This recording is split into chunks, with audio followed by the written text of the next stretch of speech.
30 through 21 on the PGR, this time with correct white balance, so I don't have to do it in Premiere Pro because I figured out how to use my camera finally in terms of white balance, so yay. And so I will be going over the 30 through 21 as I have been doing. As always, check out the actual PGR video that is in the description down below, as well as a Battle Beaver promo because I'm an affiliate with them now, so you can go get a cool controller if you want that. But anyway, let us get started. So the list going from 30 all the way up to 21. 30 is Mr. E, 29 is MVD, then Fallen, Kamame, 2, Elegant at 25, Samsora, 9B or QB, Locust, and Anti rounding out the 21. So first we're going to talk about Mr. E. So Mr. E had a really rough season compared to his last one. He was a consistent top 8 threat. Last season, I'm pretty sure got like 9th at Big House, you know, got top 8 at UGC, a few other big tournament, you know, performances that he did really, really well at. But this season, he didn't really have one. He had top 8 at Smash and Splash, but, you know, Smash and Splash, in my opinion, was very top heavy. You know, even though he got top 8 at an A tier, I feel like that wasn't a huge accomplishment for him. You know, he has a bunch of random losses. He didn't really place well at any other tournament this season as far as I'm aware. I might be wrong, I might be exaggerating. Maybe he got 17th, maybe he got 13th. I don't have all the data in front of me, obviously. He did have a few wins here and there, which was still good, and, you know, got him to the spot. But I would have put him, you know, when I did my, like, theory list, I probably would have put him closer to, like, 38 or 39 or something like that down there. Because I really feel like he dropped off a lot, and I mean, he is still a smart player. He can do a bunch of things. His reaction time is ridiculous, but I feel like for him, he needs to learn matchups more and learn more like game knowledge, because some of the tweets that he says, he's like, oh, I didn't realize power shielding, you know, you didn't have to go through the 7 frames of shield drop. Even though that's like paramount to a bunch of punishes and understanding why power shielding is good. Can, if he learns a bunch of the game knowledge, can either stay at this level or kind of increase closer to like the top end of top 20.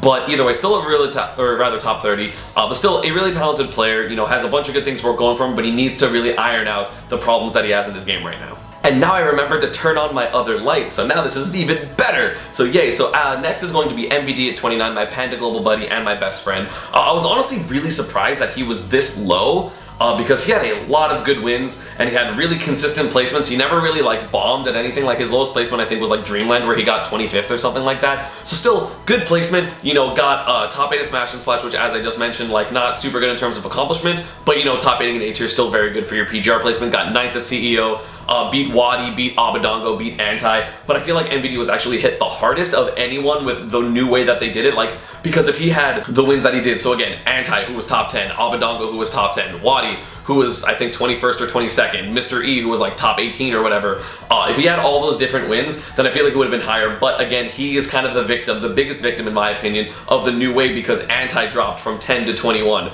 Wadi dropped from 21 to 46, Mr. E dropped from 18 to 30, so all of his like biggest wins, besides myself and Abadongo, kind of got bodied in the rankings, and so he had a way lower win scores compared to what they could have been if it was changed differently. So that's really, really unfortunate from his end. I feel like next season he will easily be a top 20 player. He's been playing so phenomenally. He's been going in a training room finally, you know, ironing out a bunch of the deficiencies in his play. Still monkey flips, but that's pretty much the only one. But you know, he's been playing so well, and I feel like he'll continue to do this. Probably top 8 in S tier, or at least get like consistent 9ths or 13ths. He's just playing so well now. He needs to learn the Fox matchup, and that's going to be about it, because I mean, he can beat any one of the top players. He just, you know, hopefully he can stop fighting Larry, because he always fights Larry. So if he gets the other shots at a bunch of the other top 10 players, I feel like he can do really, really well versus them.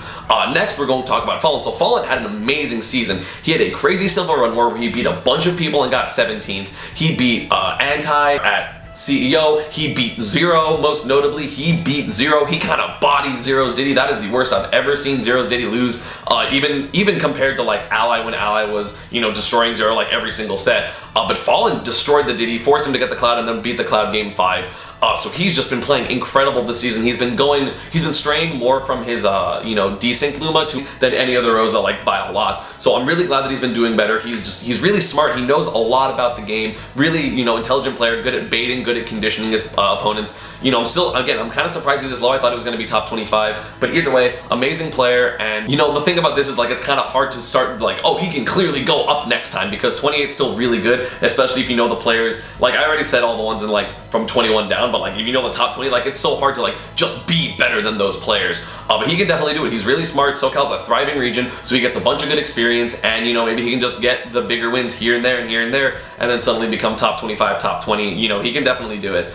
Next is going to be the first Japanese player of this part of the ranking, which is going to be Kamame. So Kamame, again, kind of did worse this season, you know, didn't get as strong wins. He obviously, like last season, got third at EVO. He beat Zero, and he beat like Void and Mr. R, who are the worst top 10 players in our top 10 players. You know, he did so well that season, and this season it's kind of like, okay, people kind of figured out Mega Man. He's trying to get his Sheik, you know, into shape where it's his main, and that's very difficult because, you know, learning a new character, especially a character as hard and punishing as Sheik, you know, you're going to lose some results, and that's fine. Kamame, still really smart, has the Mega Man, can pull it out in the matchups he likes, but the Sheik is now going to be like, I feel like his real main, and he does it the majority of the time, and even though he still had some losses, like let's say to Fatality, he lost to me, he's lost to Nakat, he still has a lot of wins around him. Like he got top 8 or like 9th at Frostbite, which was a super stacked event. He did really well that one. He beat, I think, like Void and Leo there. So again, amazing player. You know, hopefully he can continue like with his Sheik, just, you know, slowly start getting better results. Or again, staying at this because his results now aren't bad. They're just not, you know, good enough to be top 20. So, you know, maybe he can just like, you know, sprinkle in a few more top 8s and he can get back into the top 25, top 20 where he was last season. Although last season he was like 13, which that's kind of really difficult to do, especially nowadays. Next up, we're going to have the golden smile from Japan, and that will be Tsu.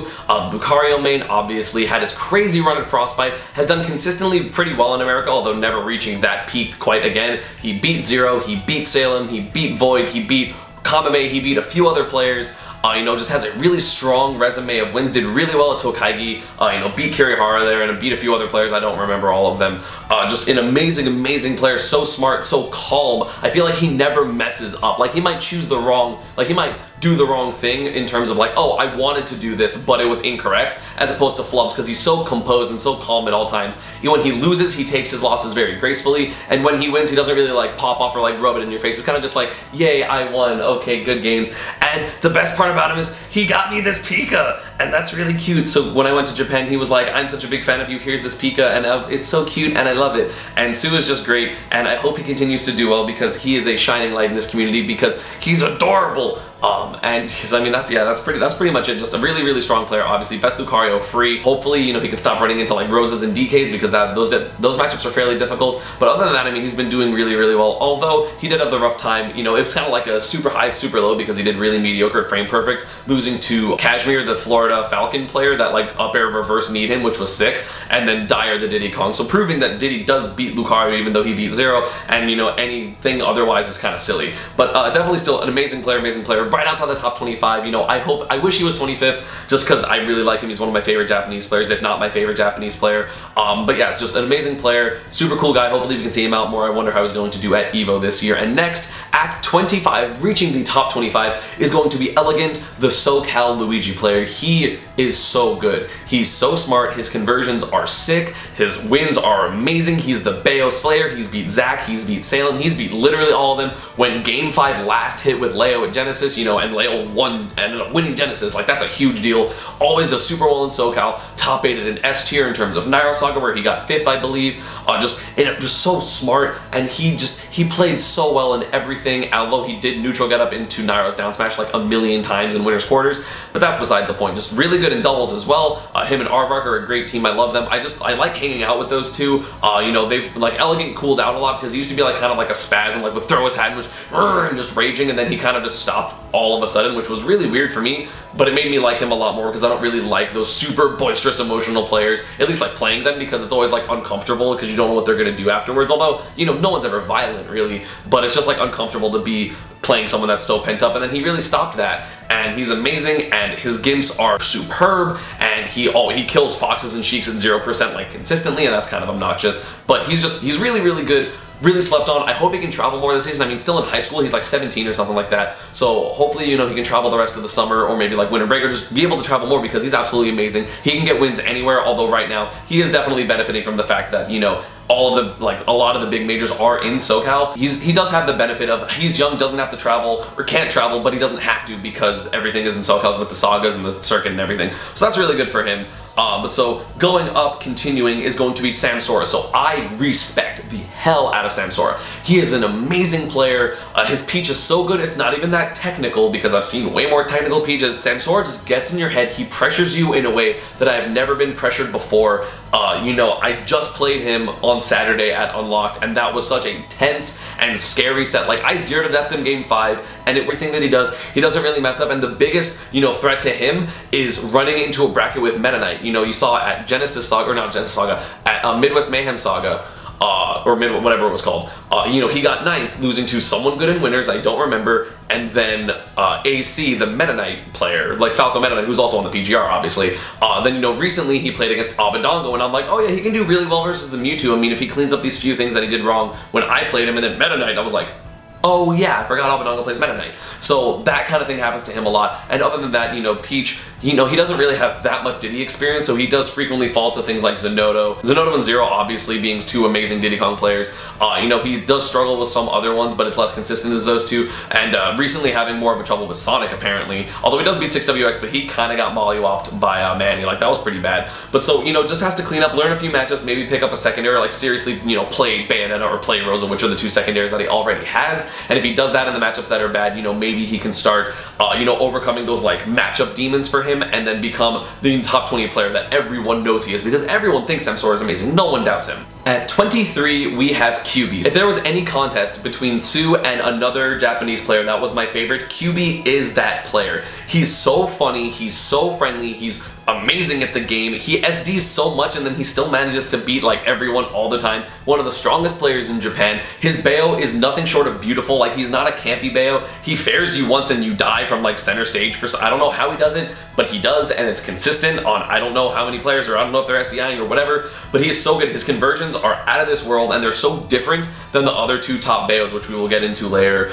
You know, all of them definitely have all their own merits and all that type of stuff, but QB, so calm, so composed. He's a master of Smash in general. He was so calm in Brawl. He was, again, tied for the best player in the world in Brawl with Ice Climbers, so you know you have to be patient with him, so he's very patient when he has to be, although he doesn't really actively camp. It's more like, I don't want to put myself in a bad scenario right now, let me calm down. You know, he'll retreat, and then eventually he will come and fight you, because he's a very aggressive Bayo compared to most of them. He's so good at turning off and on the offense and defense as well. I mean, so are the other two top Bayos, but QB just does it in a way that it's just like, it's so masterful, and then because of the fact that he does SD very often, which is like true, like he SDs more than every other top Bayo that I've ever seen, you know, he loses sets because of it. He had a really close set with John Numbers, because I'm pretty sure he SD'd one of the games. Also, John Numbers is a god, and, you know, not taking anything away from John. I'm pretty sure he SD'd both sets in order to lose the Tokaigi qualifier. I don't remember how he did in Tokaigi, but just either way, such a strong player, such a fun guy to be around. He views the game in just a really unique way, and it's hard to communicate with him, obviously, because he doesn't know much English, or any English, but just the way he expresses himself through the game is amazing, and it's beautiful, and it's whatever you want to call it. This man is a god, and I respect him so much. Especially, you know, I still have that respect for him from the Brawl days, because he was the best Ice Climbers, and he was so, like, his mastery of, like, Popo and Nana, it was absurd. And, you know, you can definitely see part of that in his Bayonetta. You know, I'm really sad that he can't play multiple characters, but, you know, I'm like, oh, why don't you play Ryu for certain matchups you don't like his Bayonetta? And he's like, oh, I can't play multiple characters. You know, I have a hard time doing that. I can only really play one character at a time. And I mean, he plays the best characters, so that kind of works. Next up, at 22, we have one of the nicest people in the community, if not one of the nicest people, although he really needs to stop his dad jokes. I swear to God, Locus, please stop your dad jokes. Anyway, as a player, absolutely amazing, incredibly composed, he never gets nervous, and because he's Ryu, his opponents, the more a match goes on, the more nervous they get. You know, he's so solid. He does, I swear, he like doesn't mess up conversions. He obviously has the Locust up B, like the up air, up B that kills off the top. You know, his conversions are crazy. Again, he's so composed. I feel like he never really messes up. You know, he had a huge splash this season, getting top 8 at Civil War, beating Nairo. He's beat Ally, he's beat Larry, he's beat a few other top 10 players that I don't remember, or like at least like top 15 players. He is absolutely amazing, had a bunch of good wins, kind of like cooled off near the end of the season. You know, got, I think it was 7th at DreamHack Austin, actually, yeah, because I beat him there. And then he, you know, did pretty bad at CEO. I don't remember how he did at Nairo Saga. He lost to Foe and Losers, like losing to good players, but still, like, compared to the super high highs that he had at the beginning of the season, and also Zero Saga, which was like the first time that everyone saw him, you know, he kind of cooled off near the end. Still a very solid player. I don't really know like how exactly he lost, or I mean, I know he lost to like a Sonic and a Bayo. Like he lost to Manny at CEO, and that's just a rough matchup. It's like, oh, Manny got the hit first. He wins this game because that's how Sonic versus Ryu works, and it was shown there at Como versus him as well. So just a really hard matchup. Hopefully, maybe he can pick up a secondary for the harder matchups. He does have a lot of faith in Ryu. You know, says that matchup is 50-50, which I think he's insane because that matchup is no way in hell 50-50. But you know, that's beside the point. Has a lot of faith in his character, which is really good. It's really refreshing to see someone with so much faith in their character because, especially among like the top players, everyone always kind of like undercuts their characters. Like, oh man, Mario's not even top 7. Oh man, Diddy's not even top 5, which, I mean, agree or not with those opinions, the fact that someone's like, yeah, Ryu's like the 3rd best character in the game, everyone can call him crazy, but the amount of faith he has in that character means that he internalizes all of his losses because it's like, oh, well, Ryu's broken, but I can do better. And it's the similar way to what I think, you know, with Pikachu. It's like, oh, Pikachu's broken, I'm just not good enough. And it's really nice to see that because it makes him improve so much faster than the majority of people that just something happens and lose and they go, ugh, if only this character could do this better, or if only this didn't happen because of my character. It's like, well, no, you could have just done something better anyway. And it's really refreshing to see someone with that outlook. I love the guy. Please stop your dad jokes. I implore you to stop the dad jokes. Please stop. And last but not least, we are going to have Anti at 21. So Anti, obviously top 10 on the first 2 PGRs. This one cooled off a lot. Got 1 top 8 performance, which is like Greninja Saga. Greninja Saga honestly made him like better than a top star, and those 3 things are huge in order to bump him from like 30 or 31 to 21. Like those are pretty big deals. So, you know, he got 4th there. He beat Fallen as well, and Fallen obviously doing really well this season. But other than that, he kind of had like a shaky thing. He did good at Genesis. He got 9th. But you know, other than that, he pretty much just had a really lackluster season. Like he was getting upset a lot by pretty much everybody, or he like, you know, he's a top 10 player, but he's still losing to like 25, 30, 35. You know, at Genesis where he got 9th, he actually had a really long losers bracket run because he lost to NVD relatively early and then ended up bringing it all the way back to 9th where he lost to eventually Captain Zack. You know, other than that, he's really had a mediocre season, just getting upset a lot. And even if it's like not a bad player necessarily, like let's say he would lose to Sam Sora, he lost him like 2 or 3 times this season, but you know, a top 10 player shouldn't be losing to a top 25 player type of thing, you know what I'm saying? Or, you know, Sam Sora last season was like 29 or whatever. So I'm really surprised that, or, you know, that the Greninja Saga really helped him because he got 2 top 10 wins, one on the biggest player in the world, you know, another top 30 win, a top 8 or a top 4 at a A-tier event, which is better than I did this season because I got 5th and lower. But either way, just, you know, obviously a really smart player. I feel like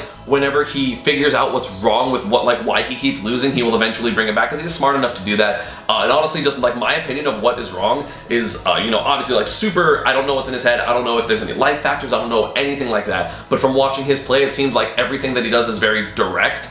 And it's good against close quarter combat characters like Diddy, like Pika, like characters that you kind of want to be up close with, because he's very like, I'm going to jump forward and only move forward and then cross you up. But against characters with more range, or that it can be a little bit more deceptive, he really isn't able to just do the things that he wants because they can just hit him for it, or like kind of like retreat and be like, what are you doing? Stop. And that happens with a lot of things like Peach specifically, although he did go Diddy versus Sam Sora multiple times. But either way, still very direct movement, and because of that, it's kind of obvious, so he's going to have to start mixing up patterns, because I feel like that's probably the weakest part of him right now. Obviously, there's probably more than that. I don't know. That's just my opinion. Obviously, hashtag ESAM opinions. And that is going to be it for this video. I hope you all enjoyed. As always, social media, Panda partner stuff is down below. I will be going over top 20 or 10 or 11 through 20 on Wednesday, 1 through 10 on Friday. I will be doing a For Glory video. I think I have the video. I'm probably just going to upload this whole thing like uncut, which is the me going over how to beat Zero Suit thing, like an hour-and-a-half long video with probably like timestamps or whatever when I'm talking about stuff. But yeah, going to be uploaded. Obviously working on the Pikachu guide now. You know, that'll be out hopefully before Evo. And yeah, I will see you all next time. Oh, bye.